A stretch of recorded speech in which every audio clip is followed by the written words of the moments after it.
بسری دام سرسالیش کلی کرد و تبکرش نازاد دخواسن راستی اویر نبویر کش ریزی کو جنید آستا بیشن کتیده هاتن شهید خسته بویره هبال سارا ساکنه عند الشخص هبال ساکنه دوري هباليوي هدف كرتنا كسايتا شن بو جنا كردا بيشن كتياش بو تكوشينا جند أصلا جهاني دكريا مشاندن جبر راستي دا شخصي هبال ساكنة نشخصك وكنورمال وكو دولة فرنسي نورمال وكسايتك يعني هدف كرتنا كنورمال بريدست راستي شي أبدستي أجاني دولة تركون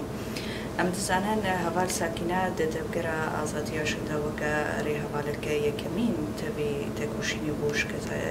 جنکش درس میگو راسی قاس قرقرنین دستی دولتا درس خوش یعنی و که قرقرنیش دولتا دستی دولتا ترگرده هر وها بتکوشینا کوهل بجارتی هوال ساکنه و تبی رفی پککی بو و جد مزرینرین از بیشم پارتیا کارکری کردستان و هروها تبکراجن بو يعني جيانا هبال ساكنة هكذا بكنا دست حمود كوشين بو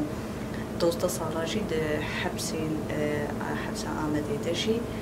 برخوداني بهم قدام مشانده وكسمبولا برخودانا زندانا حتى ناس كرن چه قاسي شي سختي دولتا تكسر چه بون كو اعترافات ناصر هبالي خو بده كرن شي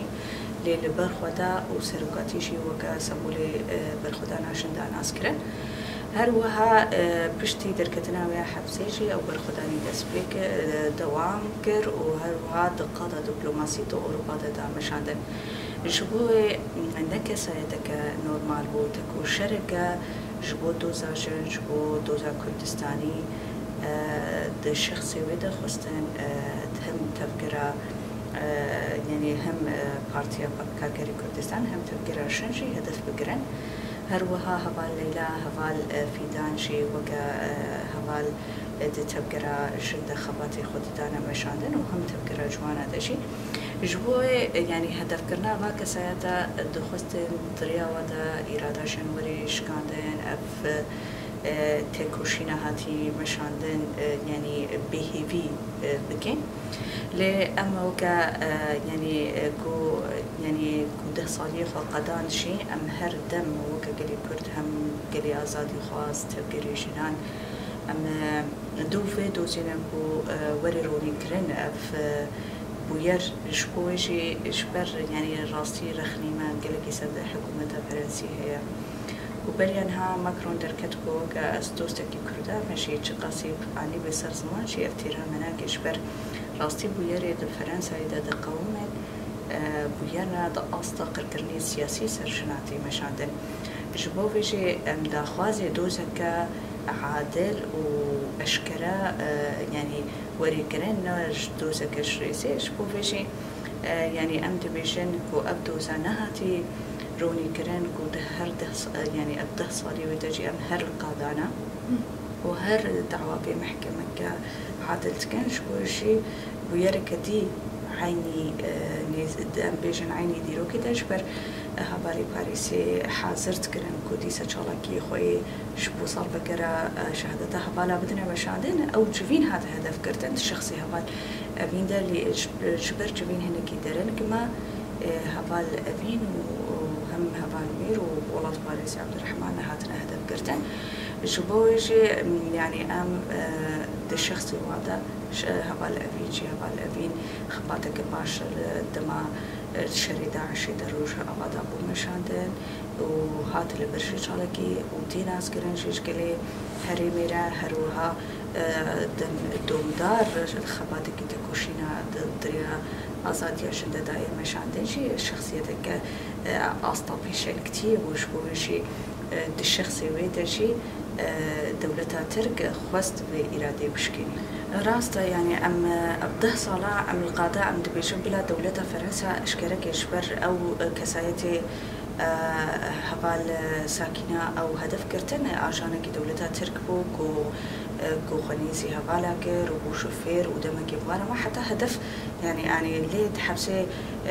فرنساي دوكا كسايتك هاتا قرتن وكا أسطا سوجكي الشر هاتا قرتن جبو جيت حبس هذا هاتا كشتنو وفشرتن يعني مشار هاتا طواندن يعني جبو جي أفر مشارة إيرو كو دبيشن جهد وزير فرنساي هندورين دركات وجهد وكذا يعني يكتا قد مشاركة نجات برستية كسايتكي فرنسية نجات برستا ما بريان ها قرتو وشبو نجات برستية خوا يعني فيرنجي لأمزان سوير يعني هم هوال أبين واشه يتخص هم بري خدا مطعمك كردي وهم صالونك كو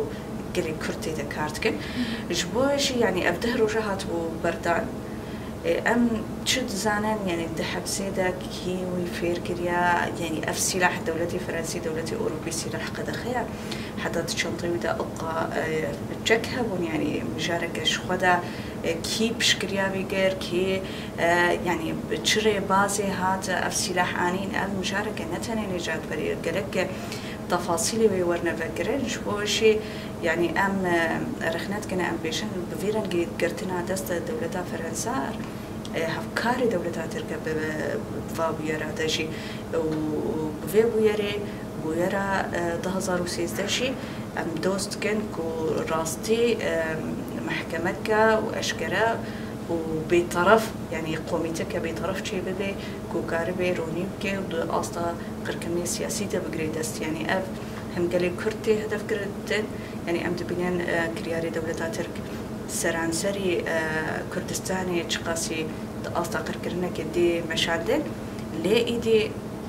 جبر الأوروبا نكاري درونا نكاري طيارة بشوازي جداد دي مشاندن يعني هدف كرتنا كسايتين بيشنك يعني قريزين أم دبينان يعني بصالة بيستوي كمين ده أصلا جهانا ده قلق قريزين عبوري قريزين إيكولوجي قريزين دور هواي قريزين سيستما ناب نتو دولتان قلق قريزين كوشنتي ده ضرر باستوين ليه أم دبينان صالة بيستوي كمين راستي تكوشين وش رابرين شيت بنت أصلا دوزي ديمقراطية دوزي آزادية دوزي ايكولوژی يعني برانبری با سیستما تکوشین دینا مشاندن یک شوا تکوشینی هری مثلا تی مشاندن يعني تکوشینی جنن يعني در فتح کل سطار بیستو یکمین هنگ تکنیک پیش کتیه ام دکارن دا اصلی تکوشینی جنان هفبار بکن هفگرتنی خوشی بکن لدوی اصلا يعني بلكي سطالة شويدا تفكرين فيمينيست جون لي حتى أصدق تفكرين فيمينيست باندور بون بسيستم قبطليست ليش بو شارع سريع حمو قريزة يعني بيشن كتيا تفكر أزاتيا جن بيشن كتيا قد أصلا رجلاتنا فين دا مش عندهم فكر فلسفة ياري برأبو كو أو سلوغانا جنجان أزاتي بيشكيشي جنان كر يعني شبوشي قلق دخازن في سلوغانيش كوكا هو قطب كان قري ندن بفكر فلسفة برابو بيشن هاو إيراني دركت لي راستيا خودشي بكوكا وتكوشينك صالين دريج سرهاتيا مشاندن شبوش قلق ليبراليزم نبي يعني شبر قلق دولتين أوروبية دخازن في شكوكاوي قدكن جبر الشرم كسايتكي بفيبان جيبان كريا إيرود 24 صاري خدا دزنداني دو تجريدي دا شبو أفنا كوكي دولتين أوروبيان نامنتوي ندر كبه هنكي شوي قدكن لي سلوكانا شنشان آزادي تفكر آزادية كردستاني يعني كومجي فكر وفلسفة ريبر أبو باندور بونش بر يعني ريبر أبو روج أفادشي مايا باندور كمزن سر وكبنجها شورش مجيدا شكرا جبوشي يعني سلوغاني مي شورشي بونشي وك شورش روج أفا هروها باندور بوشي روجلاتي كردستان كسيادة جينا أميني دا وبلا بوش برسختك إيرو سر شورشا روجلات سختك مزن هي أم تبين روجانا دار برقرن هنا إعدامات هنا حتى روشا إيروشي دبن فشارتنا كي روش لاتشي شبويشي هم دتبقرا آزادی داد شورش روش آواده و دبیا ایرانیشی ام بیشن د شخصی کسایتا شنا کرده و سلوگان بلابو و ام بهیوینه یعنی به سلوگانی ام کاربن گوهرین یعنی مزندنا واجبا که دموکراسی بونا سیستما ده بدنشی کرد.